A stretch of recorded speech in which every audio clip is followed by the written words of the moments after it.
Hi, I'm Kevin. This is my dad, Mark, and this is a 1973 MG Midget owned by my Uncle Ron. Follow us as we try and get it back to a running, driving vehicle.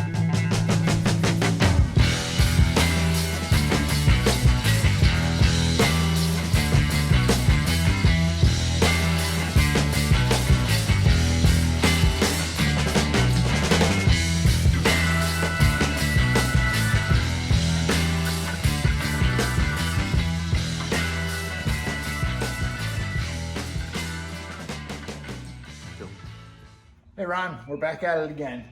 It's a nice day today, nice Saturday. Kevin's here joining me today because I think we're going to try to pull this out. That's the intent. We'll see how far we get. I've done a little work without videotaping it, so I just wanted to catch you up, catch Kevin up as to what I did. I've been charging your battery. It goes down pretty quick. Like that next morning, she's down in the 40s, 50s for percentage for now. We'll be able to start it and test drive it with it and all that kind of stuff when we get the clutch fixed. So this side of the engine, what have I done? There's a oil cooler here, and there was a connection here into the block and a connection here near the filter into the pump. And I took both those off and pushed them away off here to the side. I disconnected the coil wire and the wires to the coil and put those aside. Also in that same bundle was the wires to the generator or alternator for this car and the starter. They were all in the same bundle, all three things. Took those off. I took off the oil sending unit for the gauge in the dash. There should have been a heater one, but that was already broken off. Scott took that off for us. And that was it from this side. This was interesting. I thought I should take this out. They have this tube for the coolant, and it goes in with these two bolts here and a bolt over there. It just sits in here, and I thought that would be in the way for trying to get out. We've got a very tight space here. We're gonna get the engine, the lower pulley over, the harmonic balance over this. And so there's not a whole lot of room there to do that. But in the front of the engine, there wasn't much. Took the fan off because it's plastic. Not that I think we need the room, I just know we're gonna break it because it's plastic. The motor mounts, this one's got a ton of room to it. There's 3 bolts, there's one on this side and there's 2 on the other. And so I think this whole thing is gonna pop up nicely. There's lots of room around that, if you can have lots of room in an MG. This side here is gonna be a problem. The fuel line was bolted to that. I took that one off, and I took all 3 of them out of the bottom one, but it's got the steering column is right there against it. So I think when we lift up, it's gonna touch that. So I also tried to undo top bolts, and maybe when we get it loose, we can kind of jiggle it and get that whole thing out of the way. This is probably gonna have to be cut back. This is the hose. Hopefully I can still reuse it. The end of it's a little wonky. But it's got a T built into it instead of separate things. So in order to have a T, I'd probably have to buy that from Moss. I took off the choke and the accelerator cable out of here. That was kind of a wonky thing. It was in there. Took some doing to get my hands in there, but it was all that was holding for the carburetor linkage was those 2 cables.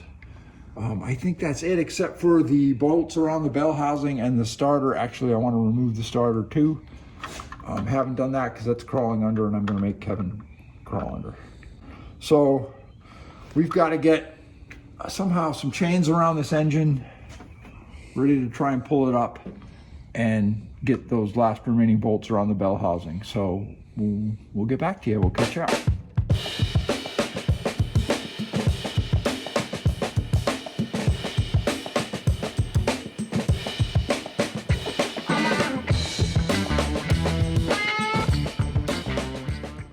All right, Ron, here's where I need some feedback from you, maybe some help.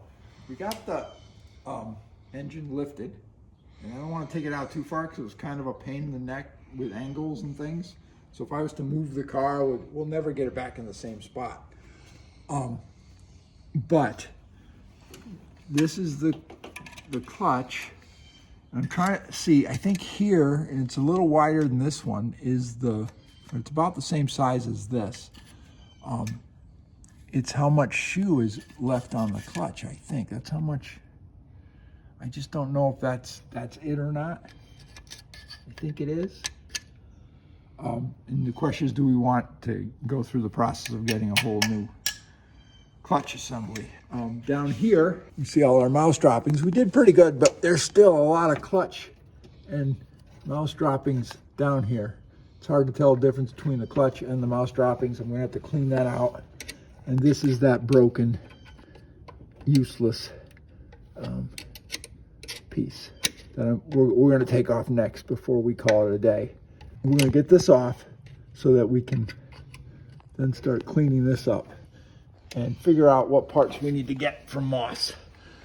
I just don't know if we should do a whole one or not, because it ran so well, and it doesn't go in and out of gear, and I don't know why. So Ron, I just wanted to add this little epilogue.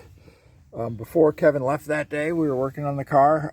We ended up pulling out the bearing, the throwout bearing. It's got these two little clips on the side. They just kind of hold it in place to the arm, and there's supposed to be, and you can see that there's nothing here but metal. It's supposed to be a pad like on a brake shoe. I think it's ceramic, or may not be ceramic. It's probably something a lot softer. But that's what I think the main problem is, and that part itself is just like $30. And one approach we could take is to take this part and just buy that and the slave cylinder and a few odds and ends and fluids and stuff. So the cheap way out would be just to change this one piece and see if that was truly the problem. That'd be about 130, and like another 130 though to get to 260 around. You could get a whole clutch kit, which includes this lovely little piece that is causing us all the grief, and then you get a brand new clutch with all the meat on it, which I can't tell from looking at it, because you can't get a good look without taking it apart. And if I take it apart, then I got to buy the tool and, you know, the alignment tool. So I'm thinking we got to make a decision, and that's where we're at right now. What do you want to do? Just try to fix this one part and put her back together, maybe 130 bucks, or do we go like 260 and get a whole clutch replacement? I'm going to clean up around it. I'm going to try and clean the inside of that bell housing out, but there's nothing I can do until we make a decision on what parts we're buying. So the ball is now in your court.